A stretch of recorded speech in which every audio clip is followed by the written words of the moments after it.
ঘরের গল্প। সারা দুনিয়ার মানবাধিকার সংস্থা থেকে প্রবল চাপ হাসিনা সরকারের উপরে এইসবের একটা গ্রহণযোগ্য তদন্ত করার। দেশে তৈরি হইল এক শক্তিশালী সংগঠন মায়ের ডাক। হাসিনার সামনে তখন দুইটা কাজ, বিদেশিদের বুঝানো দেখো গুম বাংলাদেশে নতুন না, এই যে জিয়াউর রহমানের আমলে গুম হয়েছিল অনেক অনেক অনেক অনেক খোঁজই পাওয়া যায় নাই, তদন্তও হয় নাই। বাংলাদেশের মতো দেশে এটা করা যায় না বাবা, এত চাপাচাপি কইরো না। আর দুই নাম্বার হইতেছে দেশে দেখানো গুম তো জিয়া করছে, বিএনপি করছে, আমরা করলেই দোষ। তৈরি হইল মায়ের কান্না নামের সংগঠন। ওই যে পিটার হাসের সাথে গুতাগুতি করতে গেছিল না, ওই যে ওইটা। বিশিষ্ট সাংবাদিক তাসনিম খলিল ফতোয়া দিল জিয়ার আমলে এটা গুমই। তো তাসনিম খলিল এখন তো গুম কমিশন হয়েছে, তো এই গুমের কেন তদন্ত করে না গুম কমিশন? যাই হোক, আজ এইবার দেখি জিয়ার আমলে কি গুম হয়েছিল। গুম বইলা যেটা চালানোর চেষ্টা করে সেটা আসলে একটা সেনা বিদ্রোহ। 1977 সালে বিমান বাহিনীতে বিদ্রোহ হয়, তারিখটা 2 September.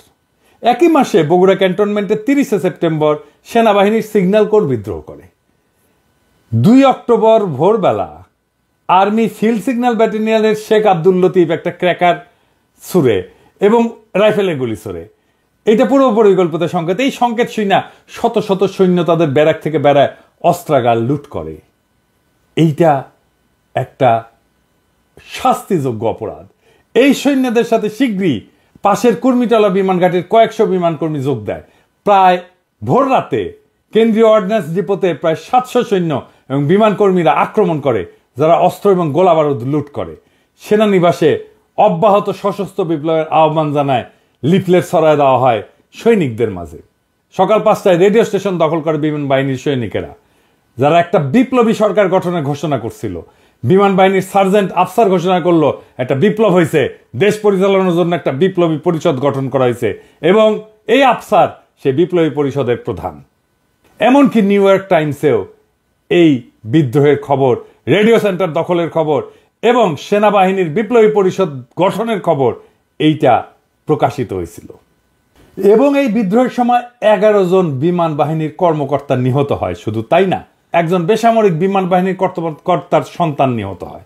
Group captain Ras Masud, group captain Ansar Ahmed Chowdhury, wing commander Anwar Sheikh, squadron leader Matin, flight lieutenant Shaukat Jan Chowdhury, flight lieutenant Salauddin Mohammad, flying officer Mahbul Alam, flying officer Akhtaruzzaman, pilot officer MH Ansar, pilot officer Nazrul Islam, pilot officer Shariful Islam. শুধু এই না, বিদ্রোহীরা স্কোয়াড্রন লিডার সিরাজুল হকের 16 বছর বয়সী ছেলে মাসুম বাচ্চা মোহাম্মদ এনামকেও হত্যা করে। এই বিদ্রোহ কোনো কল্পিত ঘটনা না। রেডিও স্টেশন দখল করে রাষ্ট্র ক্ষমতা দখলের ঘোষণা দেওয়া হয়েছিল, বিদেশি মিডিয়াতে ছাপা হয়েছিল। এখন এটা সেনা বিদ্রোহ হইলে খুনোখুনি করলো, কি করবে সরকার?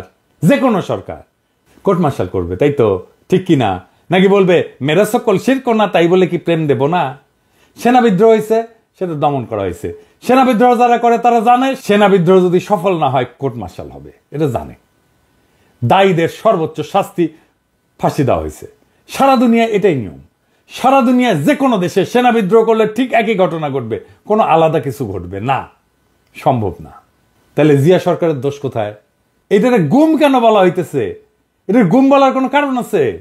গুম মানে তো কাউরে ধরে নিয়ে গেছে, তার কোনো খোঁজ পাওয়া যাচ্ছে না। কারণ কোর্ট মার্শাল হচ্ছে, তার একটা লিখিত পরিচিত আছে, তো তার একটা আইন আছে, তো তার নাম আছে, তার বিচার হচ্ছে, তো যেরকমই বিচার হোক।